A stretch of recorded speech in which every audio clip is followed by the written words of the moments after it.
What if you could completely transform your world without changing a single thing around you? Sounds kind of out there, right? But according to conductor Benjamin Zander and therapist Rosamund Stone, the real key isn't changing the world itself, but changing the way you see it. Okay, let's dive into this really powerful idea they call the art of possibility. So most of us, and we don't even realize we're doing it, we operate in a world that just feels defined by scarcity.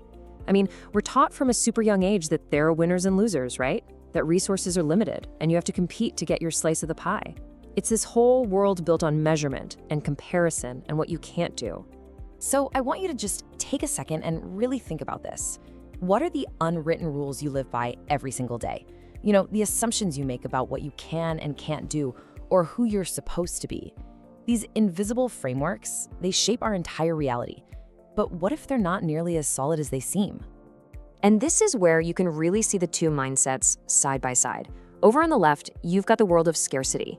It's all about competition, a fixed pie, a zero-sum game. If I win, you lose. But then on the right, you've got the world of possibility. Now, this isn't about ignoring reality. It's about inventing a new one. It's about seeing resources not as fixed, but as abundant, and focusing on collaboration to create something amazing together. And this is exactly where the Zanders' work offers such a powerful alternative. The art of possibility, it's not just some feel-good abstract idea. It's a really practical framework for shifting from that world of scarcity into a world that is just bursting with creative potential. So here's the key thing to get. It's a framework of practices. It's about actively reframing those assumptions we just talked about, consciously choosing to see abundance, and then acting from a place of generosity. And that's not just with things, but with our trust and our perspective. And when you do that, creativity and opportunity, well, they aren't things you go out and find. They're things you actually create.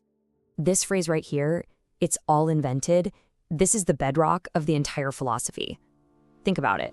The idea of the grade you got in school, the limits you see on your career path, the way things have always been done in your family or at your job, these are all just stories. They're constructs.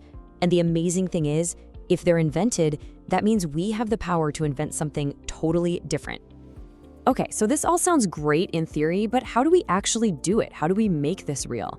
Well, let's break it down into a simple 3-step action plan that comes straight from the book's practices. This is how you can start to build this into a daily habit.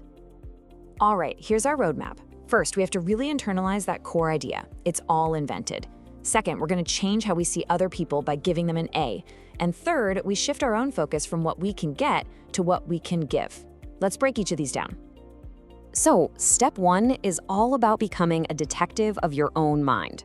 Seriously, the next time you face a roadblock or a challenge, I want you to stop and ask yourself this exact question. What assumption am I making right now that I really don't need to make? Maybe you assume you need your boss's permission for a new idea, or that a failure in the past means you can't succeed in the future. Just questioning that assumption, that's the first step to inventing a whole new path forward. Now, step 2, this one is absolutely revolutionary in how it changes our relationships.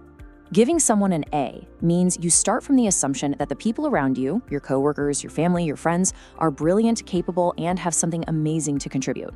You're not lowering your standards. You're creating an atmosphere of trust where they can actually rise to their full potential because they feel seen for their best selves from the very beginning. And finally, step 3. This one turns our motivation completely inside out. The default question in that world of scarcity is always, what's in it for me? But the possibility question is, how can I contribute?